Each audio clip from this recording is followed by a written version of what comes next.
So you've had a ringside seat for a huge chapter of automotive history, and automotive's going through something of a chapter change now, and that's probably what's exciting about the Porsche relationship and to some extent the Mobil One relationship with Porsche about what comes next, because personal mobility at the moment is being talked about.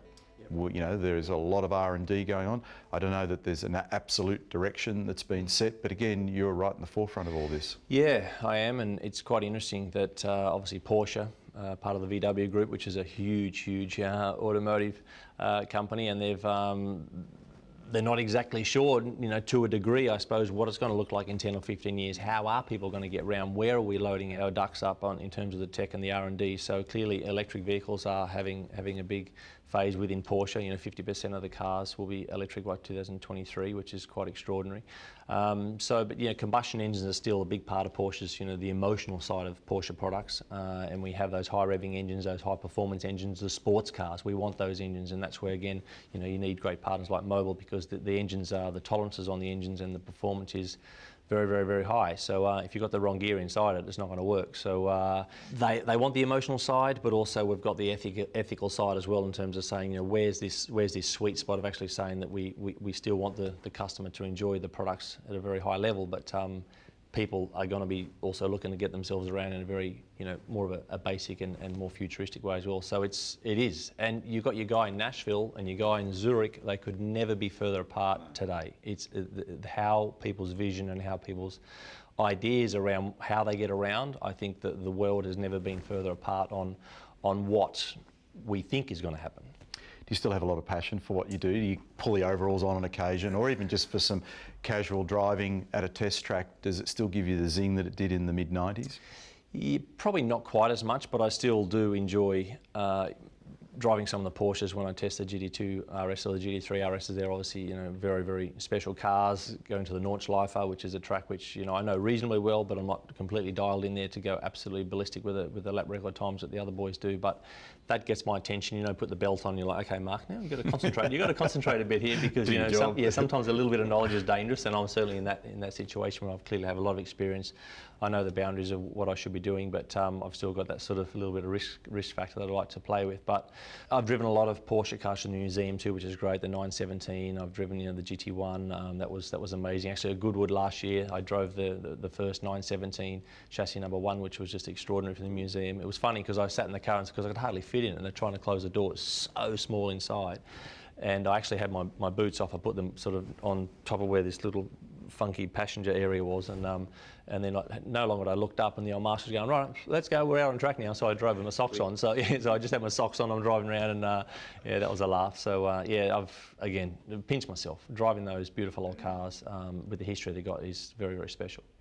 Do you still stand, particularly I think at the start of the season, or perhaps some of the big emotional places, Monaco, for example, perhaps Le Mans, do you still go to these events and there's that pang? There's like, oh, you know, is that still lingering in any way, shape or form? Or are you very definitely now in chapter 2 of your career and it's like, no, season's starting and I'm not part of it, that's cool? Yeah, I feel emotionally connected to some of those events just with positive experiences. So I do, when I go to Monaco or I go to the British Grand Prix or places naturally where you've had really good success, you feel good about being there. It makes you feel nice and brings back a lot of positive memories, which is really great. I absolutely know for a fact that I'm not going to be going anywhere near any of those cars, because it's, you know, I'm a different weight level now. My eyes aren't as good as they were, and yeah, my risk appetite, I think I'd snap in half if I drove an F1 car now. It'd be 5 or 6 laps. Have you driven one of the new gen cars? No, never. No, never. So when you stepped out, that 13, that was it. That was it, wasn't it? The high revving, you know, the older engine, generation combustion engine. So you've not touched one? No, I haven't been in a hybrid car. The guys at Red Bull said if you want to have a crack in the simulator to drive, which I still haven't done to this day. So yeah, but it was quite cool. My last simulator test, Red Bull, I was driving, I think it was Brazil, and I saw in the grandstand that I had my dogs. They put my dogs in the grandstand watching me do my last few laps. So these guys in these simulators, they're hilarious. So driving around, it was good fun. You took myself and your dad in there a few years ago, and that sim blew me away.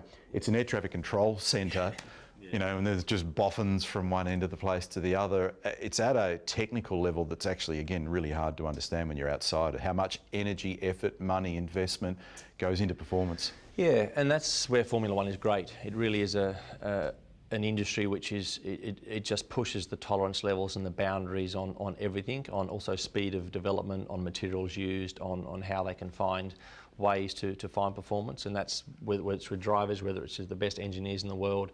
You know, these guys are, you know, like normal guys. You know, during the week they like riding their mountain bikes. They've got families at home. They're good, but they're racers at heart, and they're extremely clever individuals, and they like, you know, working on finding solutions for performance, and that's what's inspiring about Formula One. So that whole industry in the UK, there of course Ferrari and Toro Rosso are in Europe, and also Sauber, but Alfa Romeo I should say, but the UK, that belt through there, the knowledge that then goes into other industries as well, whether it's aviation or, you know, even I've heard that one of the F1 teams helped one of the biggest supermarket chains in the UK with their aerodynamics of their refrigeration process to keep the refrigerators cooler for longer periods of time in a more efficient way. So Formula One teams have a very disruptive mindset when it comes to improving things.